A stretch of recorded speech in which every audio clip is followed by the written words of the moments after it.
Yeah, a little bit less mid-priority. But here we are, ladies and gentlemen, onto the Rift for game number 1 of the second day of KeSPA Cup 2025. BNK FearX taking on Gen.G.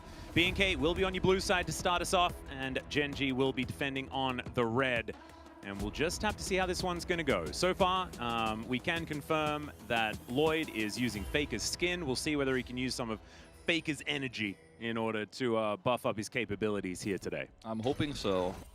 But they're looking to trade again, and Harisari is caught once again. There's his plan. Ooh, yeah, Crashdown not necessarily working out here as the Deadly Flourish also going wide. Slurkle value pretty high.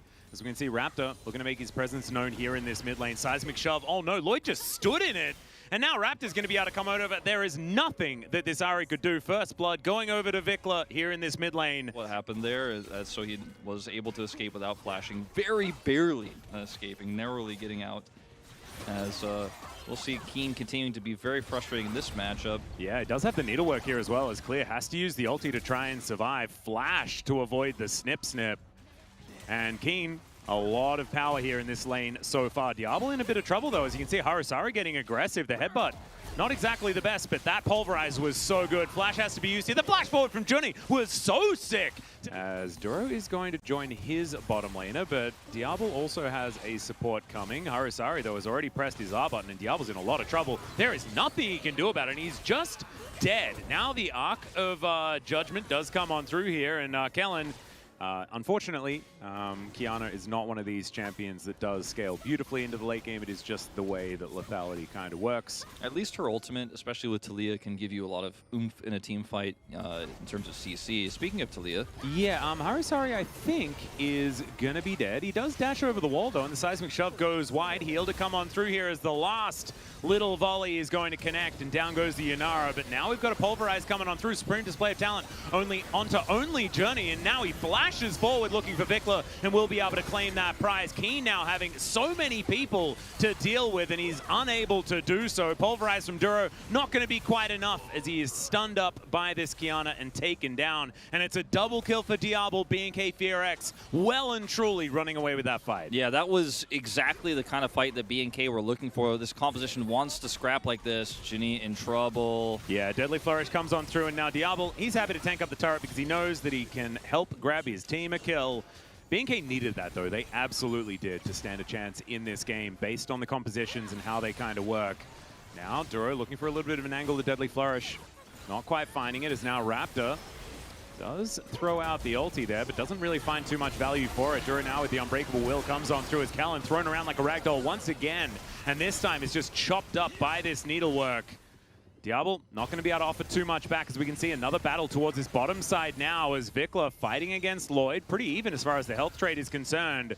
But Lloyd now out of charges on this Spirit Rush, and Vikla realizing that he has to get the heck out of there. He's going to use the Weaver's Wall in order to do so. It almost looked like Lloyd, I'm not sure what his cooldown was, almost like he wanted to try to flash Charm to stop him from getting away there, but he decides not to if he did have that Charm at the ready on 100% on the cooldown. But it's the ult, and here's the teleport back from Lloyd here. Raptor. Yeah, Raptor is ready for it, and Lloyd does still have the flash. Great Charm is going to connect onto Raptor, but the Seismic Shove is going to grab him anyway because Vikla was holding on to that. It should still mean that this Drake goes down. That is feat to strength over to Gen.G as well, but can they keep themselves alive in this fight? That is the question. Johnny says, Duro, you are dead. I'm getting myself the heck out of here. And that is another kill going over to Diablo. 3, 2, and 1.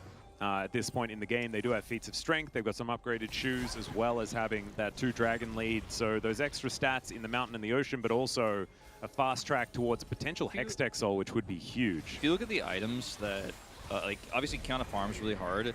She also buys cheap items, so she hits this 2-item spike with Axiom Mark, which allows her to, because these items are pretty cheap, allows her to constantly ult. Speaking of ulting, in comes Clear, finds Harisari, Supreme Display of Talent is fantastic, and oh my goodness, they're put in the blender. That is Lloyd going down once again, as we're seeing Duro trying to do what he can. Harisari doing a decent amount of work, as now Keen, with full health, wants to kill the rest of them. Takes down the bottom lane. The Yanara is going to die, but Keen is a one-man wrecking crew, looking to cut down Vikla here. He throws him back with the Seismic Shove, but it's a triple now for the top laner of Gen.G, and he wants to make it a quadra. There it is! And that is the best top laner in the world, ladies and gentlemen. Keen erupting onto the Rift. The game is still very even. Gen.G, though, with this turnaround and Keen being such a threat in sides now, he could demolish turrets so quickly. I mean, if they get this Hextech Soul Point, this game changes. Oh, God. It may just continue happening, though, as Harasari going to be taken down here by Diablo. Keen in amongst it, though, as we do have the Magna Storm coming on through. Down goes Kellen, but it's a double for the Jin, and now Keen getting cut down through. So scissors the wrong direction, unfortunately, and does now have to break the arm guard, but there is the flash away. Raptor picks up the kill in the end as now Lloyd, can you do it? Can you be the hero here for Gen.G?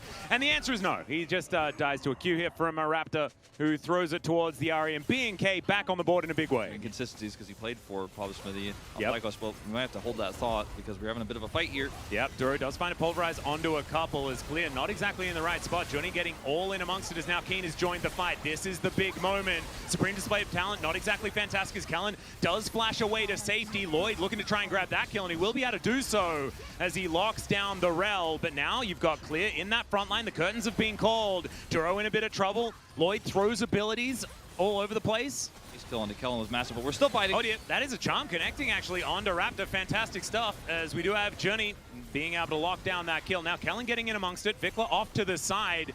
We do have Keen now joining in. Another fantastic shove here from Vikla as the Hex Gates are being taken by everyone on Gen.G, and now Vikla finds himself in a very uncomfortable position. No flash available, no chance to get out, and it's Keen collecting yet another one. Harasari is in an odd spot, as the redemption did come through to get a little bit of a heal, but unfortunately he could not manage to heal the death. Not side laning. This means actually instead it's Vikla and Raptor who are going to get this inner turret, and they have an extra wave coming through. They 100% get this, and Vikla does have both his teleport and the Weaver's Wall coming back very soon, so timing works out really well. Yeah, Diablo could be in a lot of trouble here as Harasari instead is taking the most damage. His health bar is so extraordinarily low. Protect the President here, Gen.G, and they do manage to do so. The curtains are going to end, but now Vikla is going to turn up the flash out of the way as Harasari somehow stays alive for such a long time. But the supreme display of talent is so good out of Raptor. Lloyd running for the hills, and the bullets are going to connect. Pulverize onto 4 here from Duro, but no one is left alive, and Keen not going to be the same hero he was last time. A 1